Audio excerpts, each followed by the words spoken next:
As we aim for a 5 trillion economy, India stands at the cusp of manufacturing revolution, driving the nation towards $1 trillion market.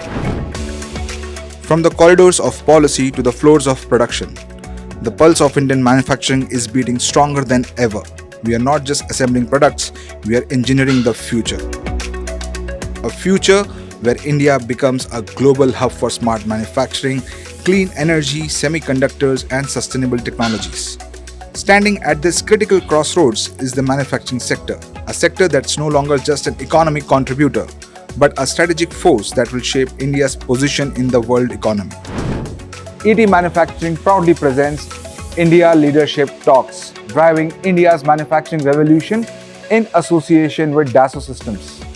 In this special series, we narrate the India story of manufacturing with insights from top industry leaders across the most prominent sectors contributing to the country's manufacturing GDP. Today, we are joined by one such leader. From the technology space, Mr. Deepak NG, Managing Director of Dassault Systèmes India, along with his colleagues to take us through the transformational journey. This series brings you first-hand insights from industry trailblazers, leaders who are rethinking innovation, embracing new technologies, and creating scalable future-ready ecosystems. From electric vehicles to aerospace, from AI to augmented reality, these voices are building not just businesses but a new vision for India. Let's go and meet Mr. Deepak.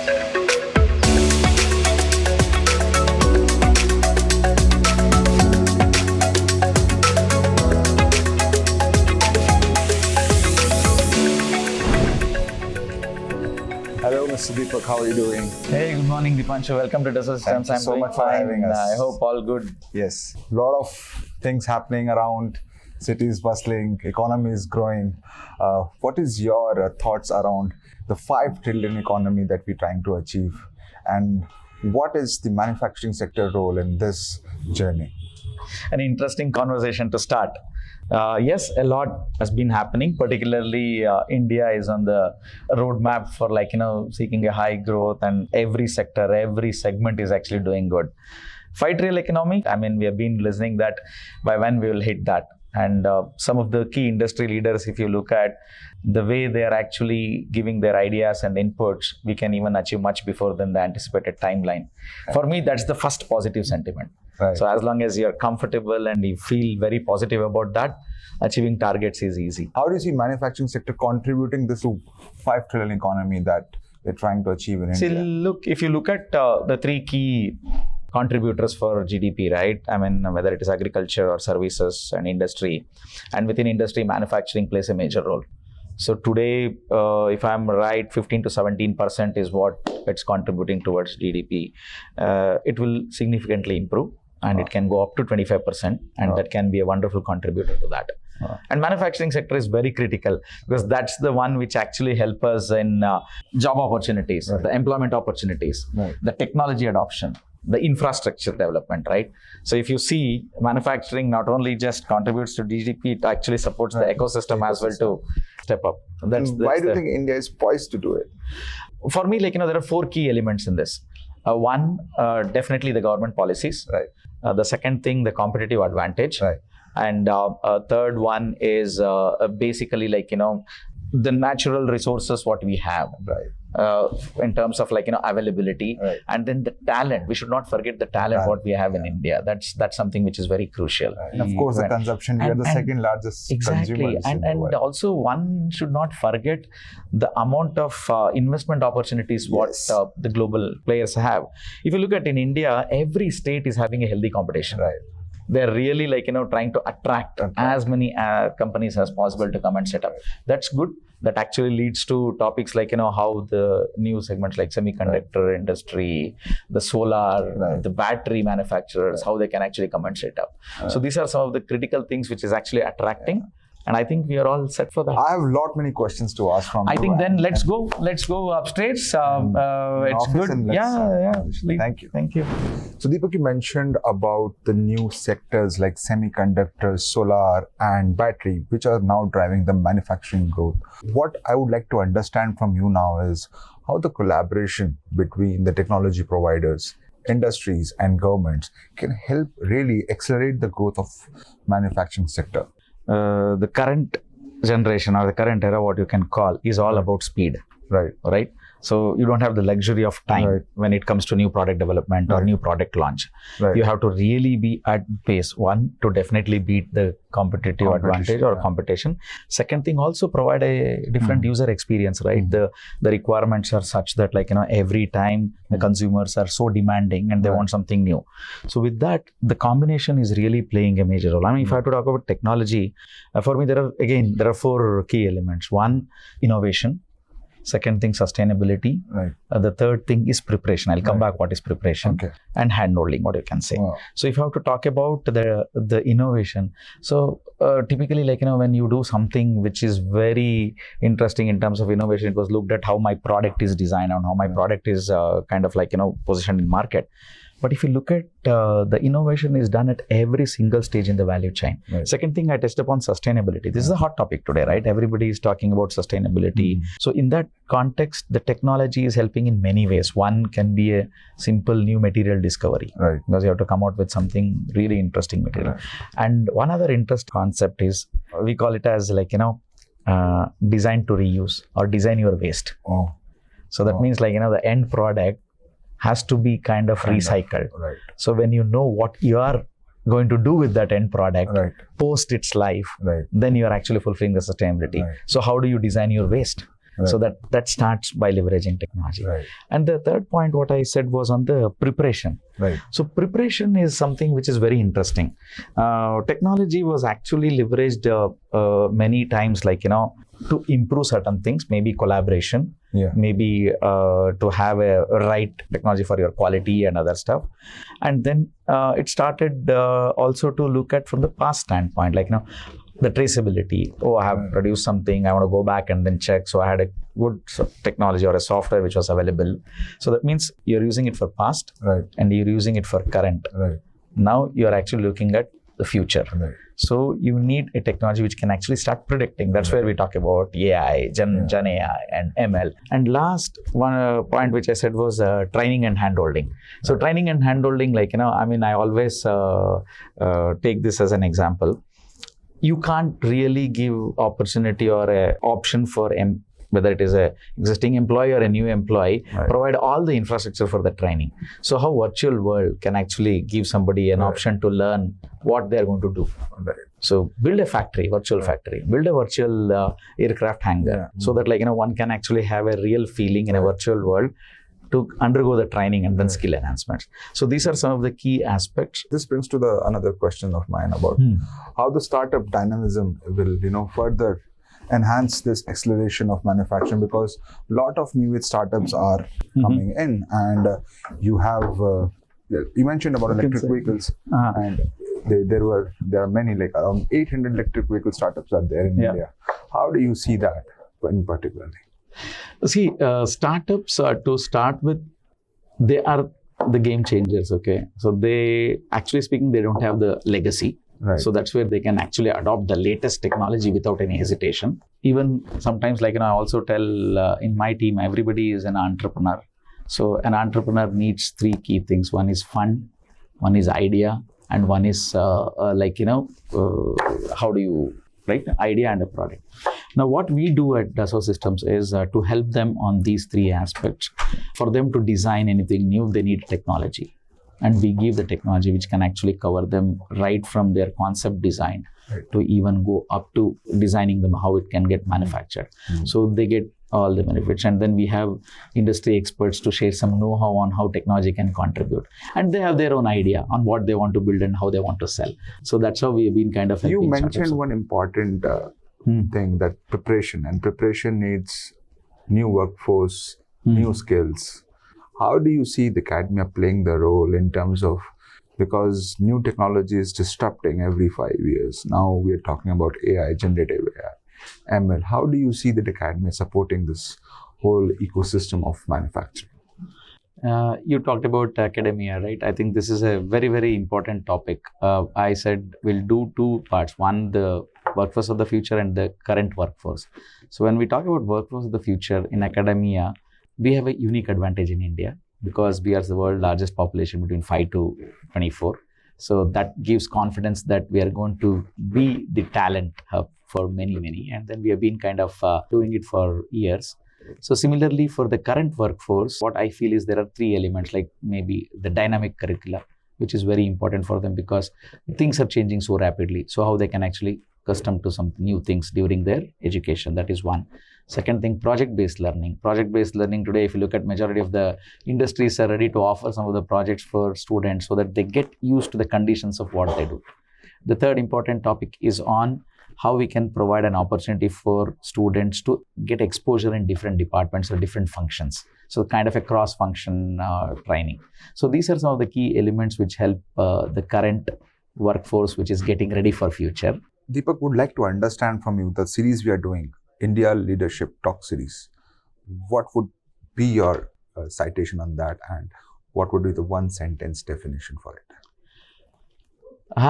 For me, these episodes, or I can call it as this platform, will be filled with knowledge and know-how on how the industry leaders are leveraging technology to contribute towards the growth of the country by addressing all the other aspects of how their products can be sustainable, how they can be more innovative, how it can actually serve the purpose, how we can actually give a better user experience.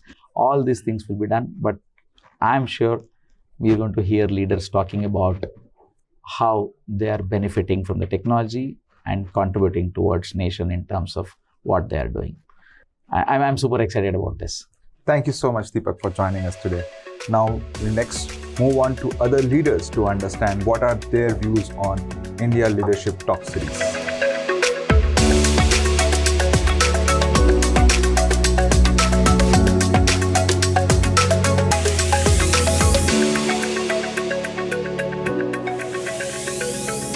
So now we are joined by Mr. Ravikiran and Praveen Mysore, who are working with Dassault Systèmes. And I know that you have been working with a lot of companies and providing your solutions. Would like to understand from you, what are the key challenges that manufacturing sector is currently facing? And Praveen would like to understand from you about the trends. So Ravikiran, you can start with that. Globally, manufacturing companies are facing a lot of challenges because of rapidly evolving consumer preferences. Right. Consumers are demanding new experiences, new products at every hour by the minute. So to deal with these new demands, the challenges are coming to these companies and trickling down from the supply chain level to the manufacturing shop floor level. For example, at the supply chain level, the biggest challenge that these companies are facing is how do they ship materials to produce these end products? And the geopolitical context is adding one dimension of challenge to this. Right. Today, we all understand the geopolitical context. It is only complicating by the day. And then the second one is the raw material shortages. Right. And then when we further trickle down, when we come to the shop floor, it is only further complicating because there are so many new equipments that are coming. There are new methods of manufacturing things, right? That is calling for evolution of these shop floors. Gone are the days when the companies can adopt the traditional methods of manufacturing and deliver the products and experiences. So this is also calling the manufacturing sector companies to revolutionize the way they are producing the end products. And to take the cue of that particular, how the trends are evolving, I'll ask Praveen to take it over. Yeah. So keeping these challenges on mind, what we see as a key trend that has been there for the last few years is Industry 4.0. So a lot of companies are focusing on Industry 4.0, which in turn focuses on improving the efficiencies to the next level. Today, Industry 4.0 focuses on varied things, okay? Be it production control itself, building resilience in the supply chain, also bringing the innovation edge to the company, because with the changing customer preferences, okay, the innovation is something very key to address these kind of challenges. If you look at the boardrooms today, okay, we hear a lot about the jargons or the keywords such as cobot, line automation, right, IoT systems, AR, VR, okay, AI and ML, okay. So these are all varied things, okay, which go to the culmination of Industry 4.0, I would say. And companies are actually judiciously investing into this, okay, because they want to elevate the efficiency, be it in the production control, quality tracking, okay. But there is also the influence from the government itself, right? Because government also is playing vital role in encouraging renewable source of energy, okay, as well as the initiatives such as Atmanirbhar Bharat, okay, which is encouraging indigenization within India, right? So these are also certain things which is influencing the industry to look up to, bracing up to the new age technology. Actually. So these are the few things that I personally see that it is evolving the landscape. Ravi, we briefly heard from Deepak about new technologies like AI, ML, virtual twin. How do you think this will impact the manufacturing industry, and what are the things that we can do to leverage these new age technologies? Yeah, sure. Artificial intelligence has been there for about more than a decade now, and it is probably touching every space that we're operating in. We all know the conversational AI, which is our Siri, Alexa, OK Google, and then it is now touching the space of industrial operations. Now that's where virtual twins come into play. And what are virtual twins? I think from the Dassault Systèmes context, the AI through virtual twins are already built in. I'll explain you how. Virtual twins are nothing but the models that model an environment. The environment could be a supply chain network itself.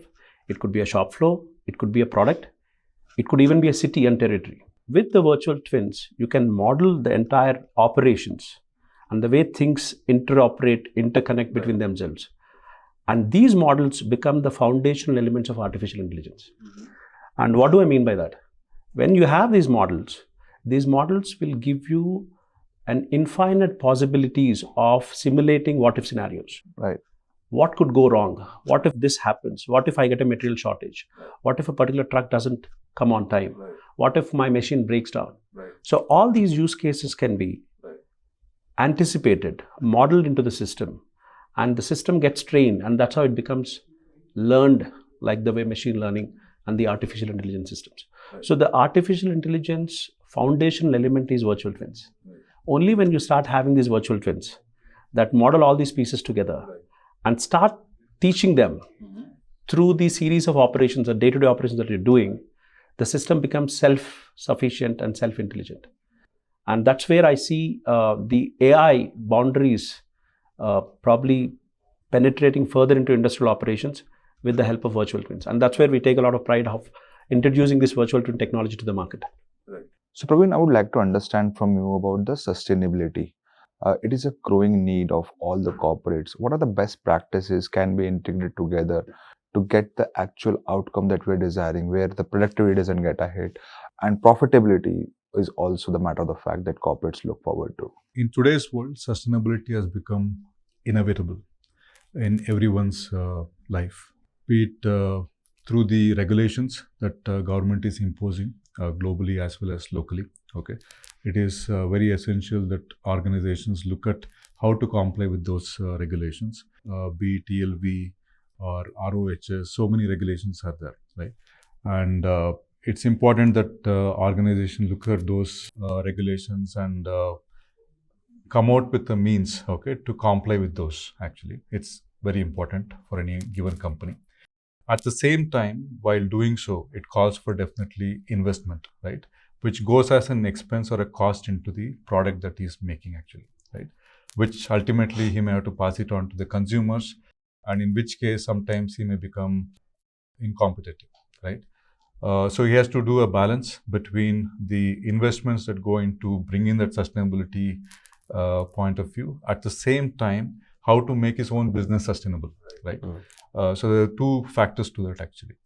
While on the parameter with carbon neutrality, definitely there are many efforts that are being taken by many organizations. Even the smallest initiative could be bringing in lighting automation to conserve the energy itself, optimally using the water, okay, and even switching over to renewable sources actually for captive power usage actually. So all of these kind of measures are being taken up actually to reduce the carbon footprint actually. And this in turn also gets them the carbon credits, which they can always leverage it, okay, for business needs. But if you look at the business side, right, companies are also looking at, okay, how they can better the products that they are making for the market actually, right? So they are bringing in lightweighting, okay, to reduce the weight of the product itself. By ways of reducing the weight, they can save on the raw material actually, right? At the same time, okay, they're also looking at alternate materials, biodegradable materials. So these are various avenues that they're also exploring, okay, to introduce into the market, which in a way, it is actually satisfying the sustainability challenge actually, right? On top of it, of course, given that landscape that we are in today, focus is definitely there on switching over from internal combustion engine to renewable sources actually. Likewise, we see a lot of EV vehicles coming into the market now. And also we hear a lot about switching over to renewable sources, right? Where solar, wind energy, nuclear energy, okay? So these things are coming into the existence, okay, in a big way actually. Yeah. So these are various things, definitely it is helping, okay, drive the sustainability. One is in compliance with the regulations. On the other side is for the business niche itself, how the organization is changing actually and adapting. So now this brings us to the last segment of this conversation. So Ravi would like to understand from you, we are doing this India Leadership Talk series. How do you define it? What is that citation of yours? Yeah, having heard these challenges and the trends that we discussed, the industry leaders are looking for how these challenges can be addressed and these trends can be adopted by bringing technology at the intersection of business, right?